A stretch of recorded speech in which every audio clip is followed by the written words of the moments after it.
Hello, my friends.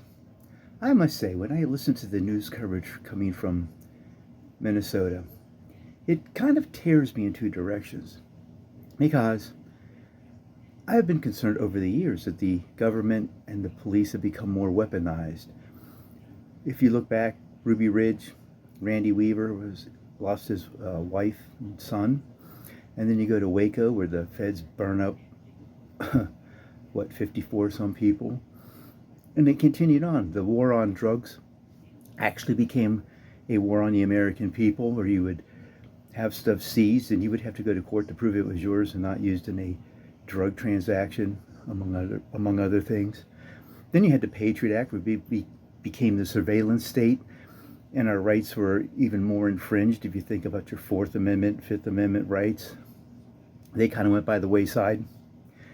And now we've reached a point in Minnesota where, if I think about it, the real problem lies with the leadership in Minnesota, because they're encouraging people to engage, not protest, but to engage the police, ICE, law enforcement in their activities.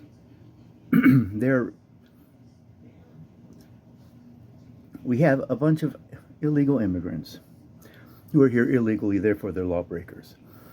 And you have a group of people who are protesting and actually, as I said, getting more involved in disrupting the law enforcement activity. And these people are protecting people who've already broken the law because they've crossed the border illegally, duh. But they're also child molesters, child traffickers, drug dealers, murderers, rapists, the list goes on. So you have a group of people who are protecting a bunch of criminals, which in and of themselves would almost make them conspirators in law breaking, right? But then you have the police, law enforcement, who basically are taking away, I don't want to say they're taking away citizens' rights, but they've escalated it to a point where they've almost, it looks like a military operation. I think that's the problem that I have.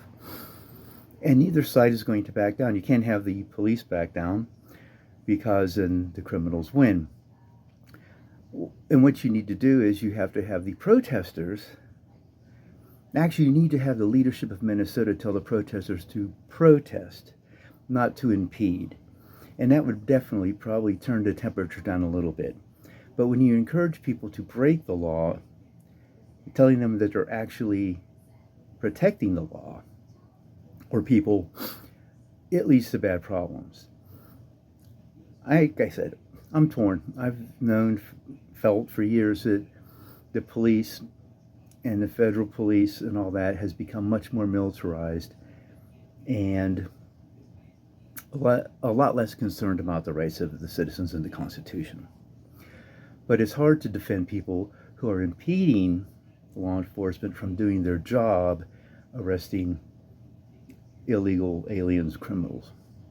And it'd almost be like you see a traffic stop and you pull up behind the officer who's conducting a traffic stop and argue and try to prevent the officer from giving the driver a ticket because you're yelling that the only reason they were pulled over is because they were in a red car.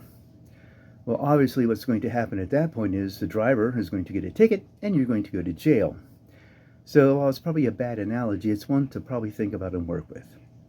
So I would say the best thing to do would be to protest the action, but don't get involved in the action, right?